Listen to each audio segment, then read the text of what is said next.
can you guys talk about the behind closed doors lunch that you had? Go Buzz. Okay. Set the scene. This time of the year, I plan half a dozen lunches with Sydney clubs to get together to re-establish relationships that might have become strained for a number of reasons during the year. And yesterday, we, Brent Reid, Michael Carianis, David Rickell and myself went to lunch with Lee Hadjipantalis and the great Fiasco Pascal. And we went to Totti's in Rozelle. It was a lovely meal. And Lee announced to us that he'd signed again he'd been appointed for another 3 years. And I did say to him, this is very unusual considering your review hasn't even begun and, you're in charge. What was the response to that? Oh, well, he just sort of shook his shoulders, But they're good people. I like their company. And they're doing their best. And there's one thing I'll say to them. Their football operation off the field is in pretty good shape, right? They got Campbelltown, they got the Centre of Excellence Concord, they got Leichhardt. They just need to win footy games, Mobsy, which is what it's all about. That's all people care. They've got, so you said they've got 2 home grounds and a Centre of Excellence, and that's a thumbs up from you. And a good balance sheet. And a good lunch. I was going to ask who paid, but we'll get to that later. And so last time we had this lunch, it was a bit of a reunion, but there was one person missing, Buzz. Who was missing? Benji. No, well, from the reunion of the little get-together a couple of years ago. Oh, Tim Sheen. Yes. Where we was appointed Tim Sheens. Didn't come. I walked in yesterday and I said, who do I need to appoint this time? Your football general manager? Head of Not footy, it, Mark O'Neill. No, thank you. Is that what you said? Yeah. I don't think he's suitable for that job. And I don't mind saying that. Who do you think's going to get that one?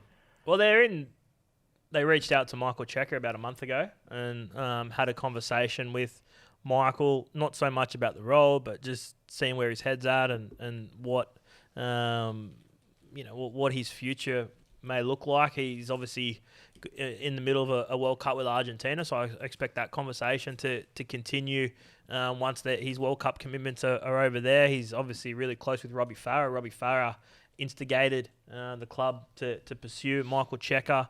He's a cousin of Adam Dewey, so he's got that connection there. I think he'd be a really interesting appointment. Really, if he was left to come field, on. Left field might be what much the to do club with needs. him, Buzz?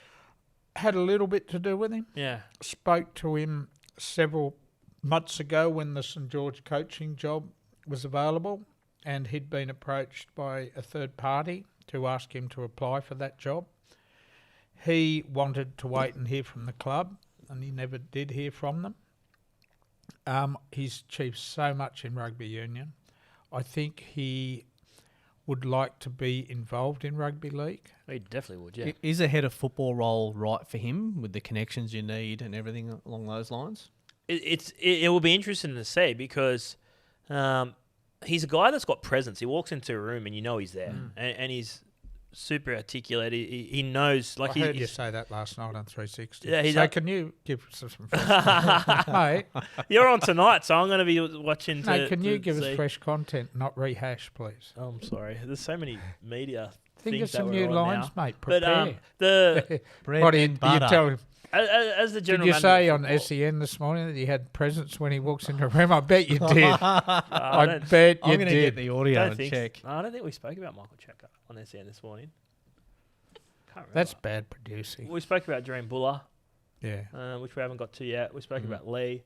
But no, I think it's out of the box, and maybe that's what the West Tigers need. But you're right, Mobsy. Like, his instinct is to coach, right?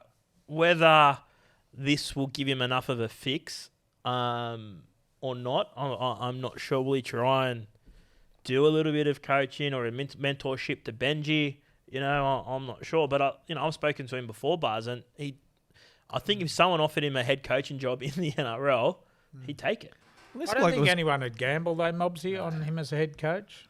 No, well... But in a role like this, where he puts his mitts all over the footy department, I think it's got a lot of, positive. It's not quite the Ted Lasso appointment, but it would be interesting. No, yeah. Have you 'Cause- watched Ted Lasso? No. You've done Yeah, the series yet? yeah, great Oh, show. Gosh, I love it. Very funny. Great Nick, show. You got to do it.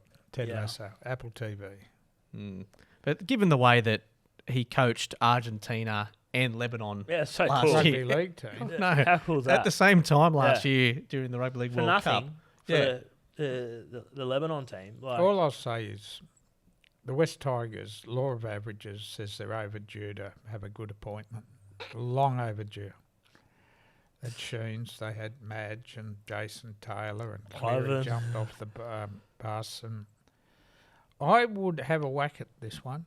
I really, really would. Didn't they have obviously Andrew Webster there for a little while, but that was he not ready for a first grade gig there? Webster was there. Ben Gardner was there. He's now the coach of Samoa. So,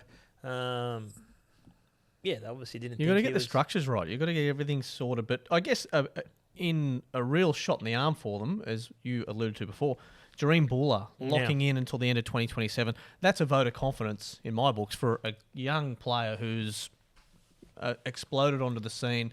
What was train and trial deal But yeah, yeah, 12 months ago? into a dev deal, into a Oh, winning the Player of the Year award. yeah. Crazy story. What a Remarkable season. story. Yep. One of the shining lights for the West Tigers, and good for him to cash in while he's hot, and good for the West Tigers to lock down one of the game's best young talent. So I think it's a win-win for him. I think it's a good deal. I think when you talk about the upside of the West Tigers, well, he's at the top of your list.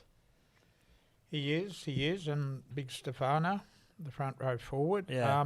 And I'm so excited for Bula. If they start winning footy games, they start getting a bit more momentum, and he could be even just exceptional player. Question to for do him what he's done in a struggling wooden Yeah. spoon outfit is remarkable. The question still is around their halves, right?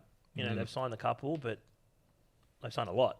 But Yeah. are any of them going to be ready for first grade, or are going to be, obviously Aiden Caesar's, established, but what's his body like? How many games is he going to play? What sort of impact will he have? Jaden Sullivan's coming back from the hamstring. Young Finu, the jury's out, right? So for me, that's where the biggest questions on the West Tigers, to get them off that bottom of the ladder, it's going to come down to how they recruited in the halves.